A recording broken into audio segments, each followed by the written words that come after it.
नई किराएदारनी। एक काम करना नहीं आता तुम्हें? सारे घर में धूल हो रही है, कभी सफाई भी कर लिया करो। यहाँ पूरा दिन लगकर दोनों बाप बेटे का काम करो, साथ में ताने भी सुनो।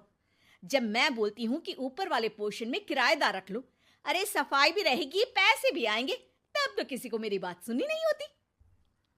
हो गया टैप रिकॉर्डर शुरू। ये कहते हुए राज घर से बाहर निकल जाता है, जिसके बाद शिविन अपने कमरे से निकलकर नेहा के पास आता है।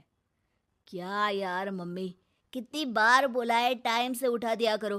हो गया ना मैं कॉलेज के लिए लेट। दुनिया की सारे गधे घोड़े बेचकर तो तू सोता है। पता भी चलता है तुझे कि मैं कितनी बार उठाने आती हूँ। बस दोनों बाप बेटों को घर से निकलते हुए लेट होने की फिक्र है, वापस आते हुए कितना भी लेट हो जाए कोई फिक्र नहीं। ओहो मम्मी, ओवर एक्टिंग मत किया करो। माँ की बातें अब ओवर एक्टिंग ही तो लगेगी ना। मेरी तो कोई फीलिंग्स ही नहीं है। क्या करूं, मर जाऊं क्या मैं? ओफो मम्मी, जा रहा हूं मैं, बाय। शिविन चला जाता है और नेहा बेचारी किलस्ती अपने घर के कामों में लग जाती है। इसी तरह चलती है नेहा की जिंदगी, जिसमें उसके ज्यादा बोलने वाली आदत की वजह से उसका पति और बेटा उसकी फीलिंग्स की कदर किए बिना हमेशा उससे दूर भागते रहते हैं। पूरा दिन घर में अकेले रहो और जब पति या बेटे से बात करने जाओ तो उनके नखरे अलग। अब मुझे ही कोई अच्छा किराएदार ढूंढना पड़ेगा। इसी के साथ नेहा किराएदार की खोज शुरू कर देती है, जिसके कुछ महीनों बाद दूसरे शहर से यहाँ पढ़ने के लिए आई निम्मी घर ढूंढते हुए नेहा के पास आती है और वो उसे किराए पर रख लेती है। अगली सुबह हमेशा की तरह राज और शिविन अपनी जल्दी में होते हैं कि निम्मी वहां आ जाती है। दीदी, थोड़ी चीनी मिलेगी, वो कल ना राशन लाने का समय ही नहीं मिला। निम्मी को देखते ही दोनों बाप बेटे की जल्दी वहीं खत्म हो जाती है और वो निम्मी को इम्प्रेस करने की रेस में भागने लगते हैं। अरे मम्मी को क्यों परेशान करना, मैं हूं ना। अरे तूने आज तक अभी किचन की शक्ल भी देखी है? रुको, मैं लेकर आता हूँ। चीनी का डिब्बा कौन सा है और कहाँ रखा है वो तो पता नहीं है दोनों को। फिर चीनी के अपने मुंह से निकलने जा रहे हो किचन में? अरे मैं तो बस तुम्हारी मदद करने के लिए बोल रहा था। है क्या? मदद? और वो भी तुम करोगे? सच में? अरे कोई तो सच बताओ, सुबह सुबह दोनों बाप बेटे कोई सूखा नशा करके तो नहीं आ गए ना? अरे कैसी बेकार की बातें करती हो मम्मी। अरे जब कौवा अचानक हंस की चाल चलने लगेगा तो शक होना तो लाजमी है ना। घर का ऐसा माहौल देख निम्मी वहां से जाने ही लगती है कि राज उसे रोक लेता है।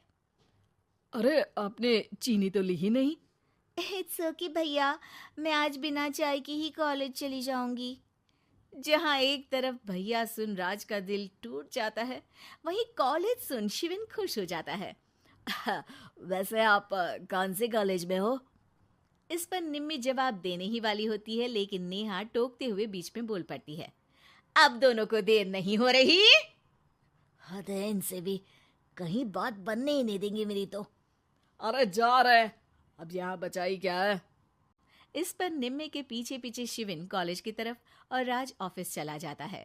इसी तरह दिन बीतने लगते हैं, जिसमें अब सुबह जल्दी जाना और शाम लेट आने का सिलसिला सुबह लेट जाना और शाम जल्दी आने में बदल जाता है।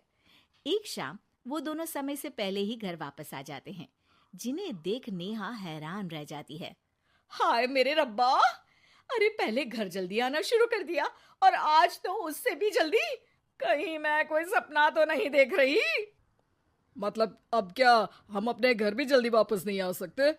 अरे घर तो कितने सालों से तुम्हारा ही है, पर लगता है कि अपना ही है, इस बात का एहसास अब हुआ है। वो सब ठीक है मम्मी, निम्मी कहाँ है? जरा उसे बर्थडे विश तो कर दूं। अरे वाह रे, आज तक तो अपनी माँ का बर्थडे तुझे याद नहीं रहा, उसका बहुत याद है। वो तो मुझे पापा ने याद दिलाया है। हैं? अरे क्या बोल रहे हो तुम झूठे? नहीं बेबी, देखो मुझे तो तुम्हारा बर्थडे भी याद नहीं रहता, तो उसका कहाँ से याद रहेगा मुझे? तौबा, मैंने तो किराएदार रखकर अपने ही पैर पर कुल्हाड़ी मार ली। बेटा तो बेटा, यहाँ तो बाप भी किसी से कम नहीं है। इतनी देर में निम्मी भी घर वापस आ जाती है, जिसे देखते ही शिविन हैप्पी बर्थडे गीत गाता हुआ उसके पास चला जाता है। हैप्पी बर्थडे निम्मी। बताओ आज क्या चाहिए तुम्हें? हाँ हाँ, मांग लो ना इसकी जान। अरे नहीं नहीं, मुझे कुछ नहीं चाहिए, बल्कि मैं तो आज आप लोगों को कुछ देने आई हूँ। क्या क्या देने आई हो? निम्मी अपनी बैग में से मिठाई का डिब्बा और शादी का कार्ड निकालती है। ये मेरी शादी का कार्ड और मिठाई। आप सबको मेरी शादी में जरूर आना है और इसी खुशी में मिठाई खाइए। निम्मी की बात सुनकर जहाँ शिविन और राज शौक में आ जाते हैं, वहीं नेहा हंसने लगती है। दिल के अरमां आंसुओं में बह गए।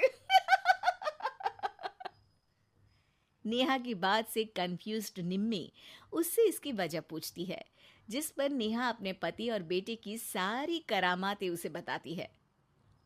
आई कांट बिलीव, आपको मैंने भैया बोला, और शिविन तुम्हें तो मैं हमेशा छोटे भाई की तरह समझती हूँ, लेकिन कहते हैं ना, man will be always man.